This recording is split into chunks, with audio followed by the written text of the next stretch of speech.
Karnaval kemerdekaan dalam Pesta Danau Toba hari Minggu lalu berlangsung luar biasa. Ratusan ribu orang hadir di Bali G untuk melihat bagaimana pesta kebudayaan yang dilakukan masyarakat Batak. Pers asing tidak ketinggalan untuk meliput acara yang memang luar biasa itu. Danau Toba merupakan salah satu dari 10 destinasi baru yang coba dikembangkan oleh pemerintah. Selama ini dari 10 juta wisatawan asing yang datang ke Indonesia, hanya 3 tempat yang menjadi tujuan mereka, Bali, Jakarta, dan Batam. Pemerintah berupaya dalam 5 tahun ke depan, sampai 2019 akan ada 20 juta wisatawan mancanegara. Bagaimana kita mempersiapkan diri supaya kemudian dari Sabang sampai Merauke benar-benar menjadi pusat wisata dunia. Menebar pesona pariwisata, itulah Economic Challenges bersama saya, Suryo Pratomo.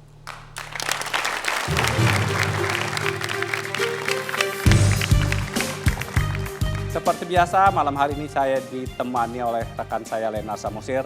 Leo, siapa saja tamu yang kita undang untuk bisa mengungkap bagaimana pesona pariwisata yang kita miliki? Mas Tommy dan pemirsa, pada malam ini Economic Challenges memperoleh kehormatan telah hadir 4 orang narasumber bersama kita yang akan mencari tahu bagaimana Indonesia bisa betul-betul memanfaatkan pariwisata. Yang pertama adalah Menteri Pariwisata Republik Indonesia, Arief Yahya. Pak Arief, selamat malam. Malam, Pak. Ya. Menteri Perhubungan Republik Indonesia, Budi Karya Sumadi. Pak Budi, selamat malam. Wakil Ketua Umum Perhimpunan Hotel dan Restoran Indonesia atau PHRI, Sudrajat. Pak Sudrajat, selamat malam.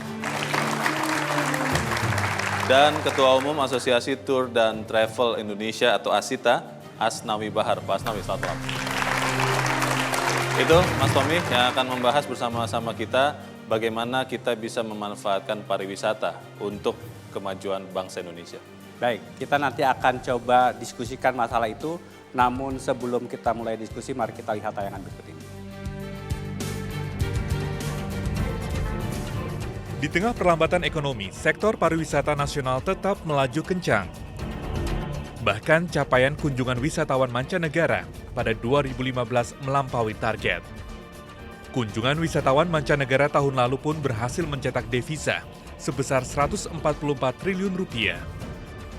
Meski demikian, potensi pariwisata Indonesia yang luar biasa belum didukung secara optimal. Keterbatasan infrastruktur, konektivitas, dan berbagai hambatan lainnya membuat kontribusi sektor pariwisata terhadap perekonomian masih rendah, kalah jika dibandingkan negara-negara tetangga. Kini pemerintah berupaya mengandalkan pariwisata untuk memacu perekonomian, sekaligus pencetak devisa utama menggantikan komoditas. Dalam 3 tahun mendatang, pemerintah menargetkan kontribusi pariwisata terhadap perekonomian nasional meningkat 2 kali lipat, atau sebesar 8% terhadap PDB, dan menghasilkan 240 triliun rupiah devisa bagi negara.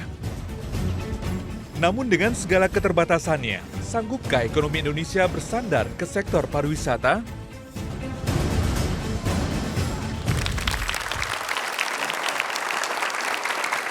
Leo, seperti apa data pariwisata Indonesia sekarang ini?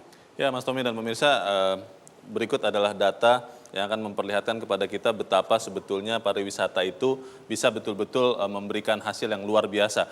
Data berikut kami peroleh dari Kementerian Pariwisata mengenai bagaimana kontribusi pariwisata Indonesia terhadap produk domestik bruto atau PDB. Di tahun 2015, kontribusi pariwisata baru tercatat 4,23% terhadap PDB. Sementara pemerintahan Jokowi JK menargetkan tahun 2019 akan berkontribusi 2 kali lipat atau sekitar 8% terhadap PDB. Jumlah yang menurut sebagian orang luar biasa, tapi sebetulnya menurut banyak orang juga bisa tercapai. Kita melihat bagaimana proyeksi penerimaan devisa dari sektor-sektor utama dalam perekonomian Indonesia.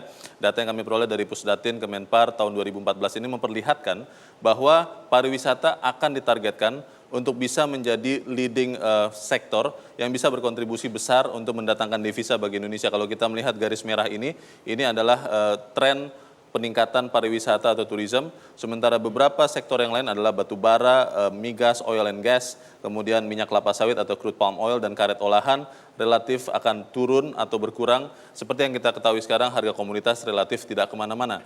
Kita melihat sebetulnya betapa besar potensi pariwisata terhadap Indonesia PDB 2015, kita melihat untuk kontribusi langsung pariwisata terhadap PDB ternyata baru tercatat sekitar 3,3% dari total PDB. Kita melihat itu nilainya sekitar 28 miliar dolar Amerika tahun 2015. Tetapi secara total kontribusinya terhadap PDB adalah sekitar 82 miliar dolar atau sekitar 9,6% dari total PDB 2015. Pertumbuhannya masih relatif tidak bergerak, baru 5,5%. Data ini kami peroleh dari WTTC.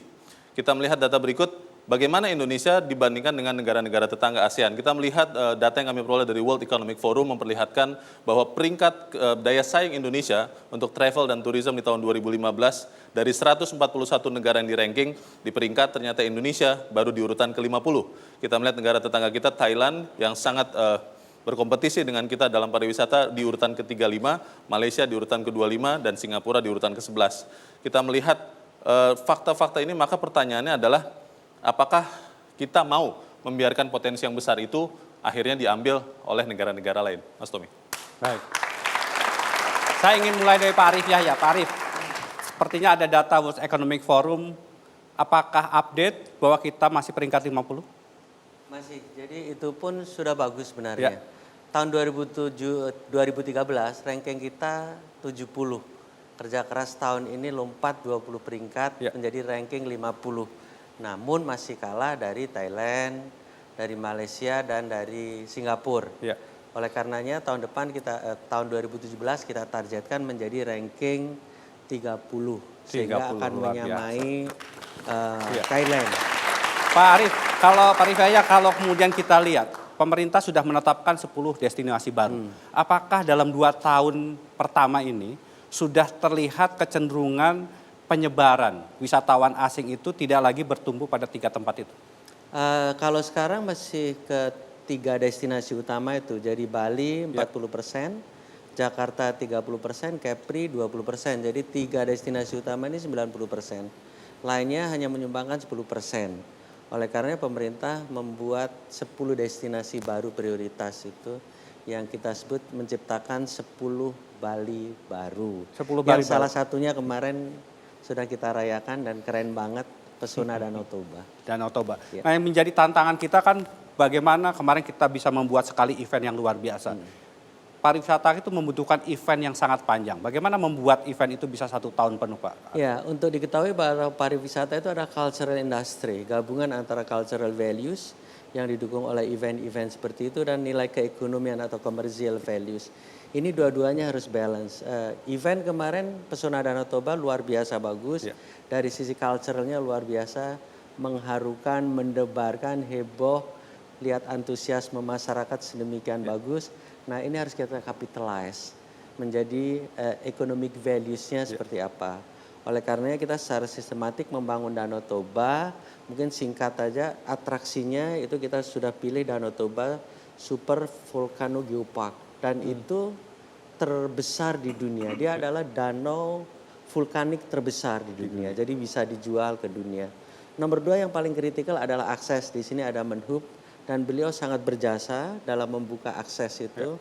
Dulu di Silangit adalah bandara yang dekat Danau Toba, hampir tidak ada penerbangan. Akhirnya Pak Presiden instruksi kepada Menhub, kepada Angkasa Pura waktu itu Pak Budi, kepada Garuda, flight langsung ke sana. Dan untuk diketahui sekarang sebulan sudah 15.000 penumpang. Baik. Jadi total sudah 180.000. Bahkan yang kemarin ada Pesona Danau Toba sudah 18.000. Artinya akses ini memang critical success factor dan quick win kita. Baik. Pak Budi Karya, apa yang kemudian dilakukan Kementerian Perhubungan untuk mempersiapkan infrastruktur dasar yang dibutuhkan untuk pengembangan pariwisata? Secara konsepsi, kita itu harus hadir dimanapun itu. Berkaitan dengan pariwisata, kehadiran ini memang harus bermakna. Artinya begitu kita melaksanakan, membangun sesuatu, harus deliver. Nah oleh karenanya pariwisata bagian daripada apa yang kita akan lakukan di 10 destinasi.